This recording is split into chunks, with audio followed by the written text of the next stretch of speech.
नमस्कार दोस्तों, मेरे YouTube channel tech Ketu smart tips में आपका स्वागत है। दोस्तों, आज मैं आपको इस वीडियो में बताऊंगा, अगर आपने भी अपने बच्चे का एडमिशन चेन्नई रीजन में किसी भी केंद्रीय विद्यालय में करा रखा है और आपको लोकल ट्रांसफ़र करवाना है, तो उसके लिए क्या-क्या एलिजिबिलिटी क्राइटेरिया है, क्या इंपॉर्टेंट पॉइंट्स हैं, इन सभी चीज़ों की जानकारी मैं आपको इस वीडियो में दूंगा। वीडियो को लास्ट तक देखिएगा बिना स्किप किए। आइए दोस्तों, वीडियो को शुरू करते हैं।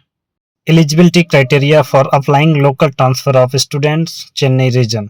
दोस्तों, इसमें सबसे पहली कंडीशन है, छात्र को केंद्रीय विद्यालय में कम से कम 2 शैक्षणिक वर्ष पूरे करने होंगे। इसके बाद में दोस्तों, वे स्टूडेंट्स जिनका एड्रेस प्रवेश के समय उल्लिखित पते से बदल गया है, वो ट्रांसफर करा सकते हैं, लेकिन इसके लिए सहायक दस्तावेजों की आवश्यकता होगी। इसके बाद में, यदि छात्र का भाई बहन पहले से ही केवी में पढ़ रहा है, जिसकी वजह से ट्रांसफ़र कराना चाहते हैं, तो वह लोकल ट्रांसफ़र करा सकते हैं। लेकिन इसमें एक शर्त ये है कि छात्र ने केंद्रीय विद्यालय में कम से कम 1 वर्ष पूरा कर लिया हो, जिसके लिए लोकल ट्रांसफ़र की आवश्यकता है।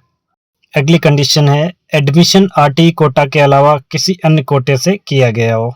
यदि पेरेंट्स सरकारी नौकरी में हैं और उनका ट्रांसफ़र किसी दूसरी जगह हो जाता है, तो आप अपने बच्चे का ट्रांसफ़र करा सकते हैं।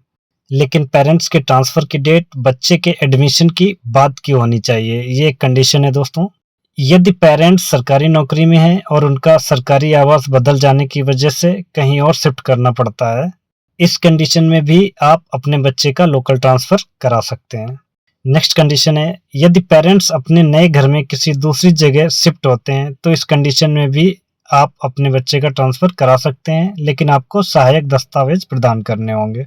इन सभी कंडीशंस के अलावा यदि पेरेंट्स को किसी अन्य महत्वपूर्ण रीजन की वजह से लोकल ट्रांसफ़र की आवश्यकता पड़ती है, तो उन्हें एप्लीकेशन में लिखे हुए रीजन के आधार पर सहायक दस्तावेजों को लगाना होगा। दोस्तों, परियोजना क्षेत्र में कार्यरत केवी में लोकल ट्रांसफ़र के लिए पेरेंट्स को संबंधित केवी के प्रिंसिपल को आवेदन जमा करना होगा और प्रिंसिपल चेयरमैन वीएमसी की अनुमति प्राप्त करने के लिए आवेदन पर कार्रवाई करेगा। इसके बाद में दोस्तों, important points for local transfer. KV में लोकल ट्रांसफ़र एडमिशन गाइडलाइन 2024-25 में लिखी हुई प्रायोरिटी कैटेगरी के हिसाब से ही होगा। इसके बाद में लोकल ट्रांसफ़र के लिए एप्लीकेशन कैटेगरी 1 और कैटेगरी 2 में क्लास स्ट्रेंथ 50 तक और अन्य सभी कैटेगरी के लिए 45 तक ही विचार किया जाएगा। इसके बाद में, यदि आप लोकल ट्रांसफ़र के लिए अपना एप्लीकेशन अधूरी जानकारी के साथ या फिर बिना सहायक दस्तावेजों के जमा करते हैं, तो आपका आवेदन रिजेक्ट कर दिया जाएगा।